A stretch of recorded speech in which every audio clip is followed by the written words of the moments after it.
Today we're making a color wheel, and it can be totally personalized to any of your likes or interests. So the first thing you're going to do is get a piece of cardboard. You can cut apart a cereal box or a food box that you have at your house, or if you have any cardboard laying around from boxes. I would suggest that you get a thinner cardboard because it'll be easier to cut. So now you're going to draw anything that might interest you that you can use as a tracer. You want to keep it kind of small. So you don't want to make it super huge because we are going to be tracing this on our paper about 8 times. So I'm going to draw my item, trace it over with a Sharpie, and cut it out.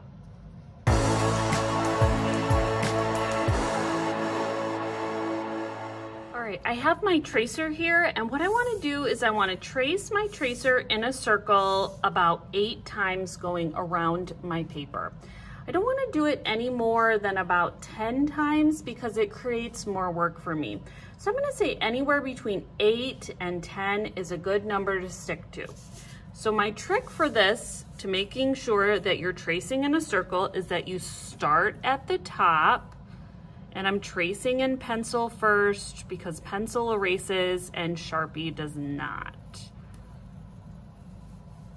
I can go back and add all of my details to this tracer later. So I've traced one at the top, and now I'm going to go down here at the bottom, and I want to rotate it so it's upside down, and I'm going to trace on the bottom. And I can add my details later. Now I'm going to trace one on each side. So my object is rotating in a circle.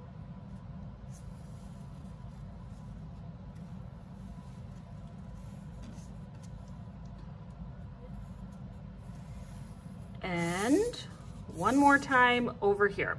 Once it's traced here, then I can fill in my empty spots, and voila, I've traced it 8 times in a circle, and they're evenly spaced. Once they're traced, I'm going to add the detail on my tracer to all my objects on my paper, and then trace over with a Sharpie.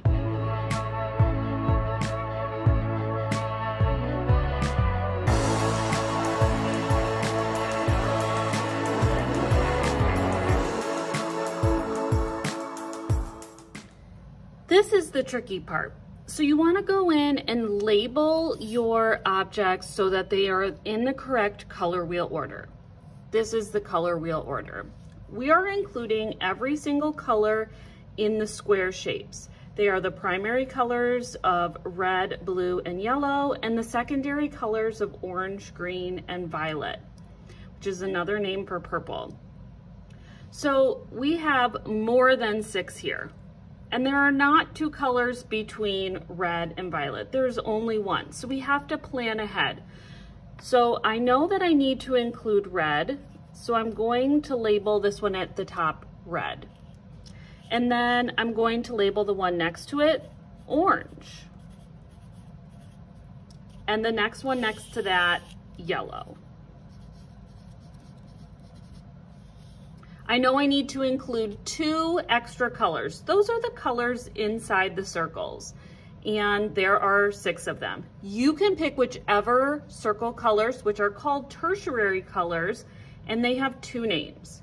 You can include whichever ones you want. You don't have to include the ones that I'm including. So I'm going to include yellow-green on mine,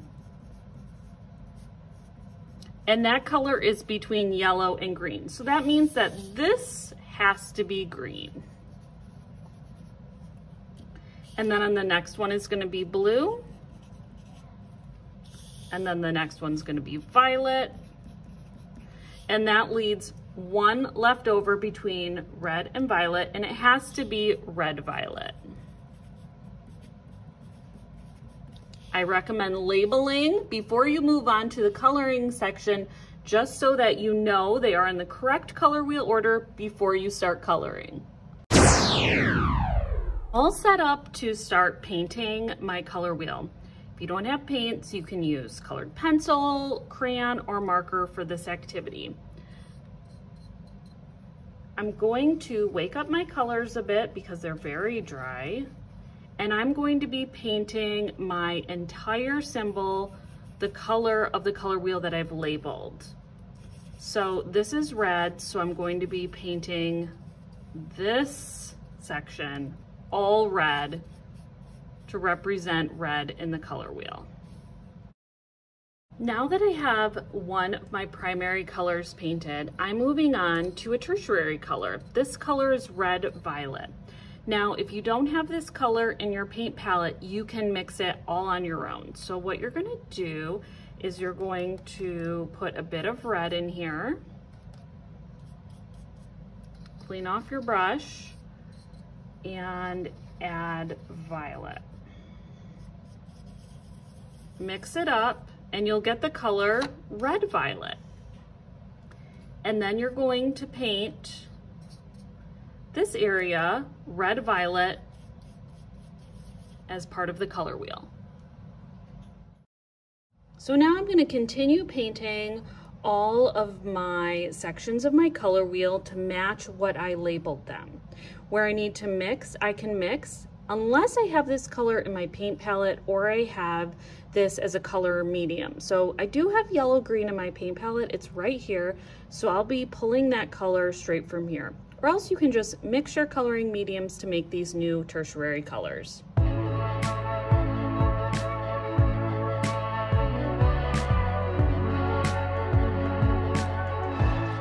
Here is my finished color wheel, artists. So I painted all the colors in the correct color wheel order. I mixed 2 colors to get a tertiary color, and I included the primary colors of red, yellow, blue, and the secondary colors of green, violet, and orange. I can't wait to see what you do, and I hope you have lots of fun personalizing this project to your interests. I'll see you next time, artists. Bye.